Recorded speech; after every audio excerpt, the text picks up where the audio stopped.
আসসালামু আলাইকুম ভাইয়েরা আপুরা, আশা করি ভালো আছেন। আলহামদুলিল্লাহ, আপনাদের দোয়া আমরাও ভালো আছি। এই যে নতুন লাইভে চলে আসলাম ঝিনেদার তেলের অবস্থা দেখার জন্য।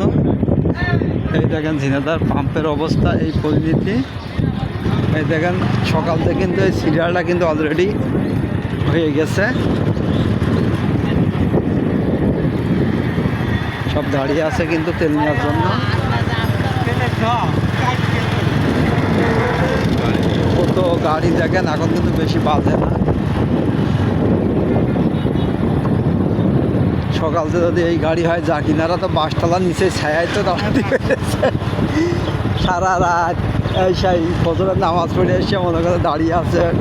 এই যে সিরিয়াল বন্ধ হতে গেলে কিন্তু অনেক সময় লাগবে, তারপরেও কিন্তু এনারা দাঁড়িয়ে থাকবে। কালকে মধ্যে এক লোক যে কী এল করলি না কী জানা দেখলে গরমের মধ্যে দাঁড়িয়ে থেকে সে সকালবেলা গিয়েছি, আসলো কয়টায়? 6টার দিকে, সন্ধ্যা 6টার দিকে সে আসলো। দেখেন এনারাও দাঁড়িয়ে আছে তেল নেওয়ার জন্য।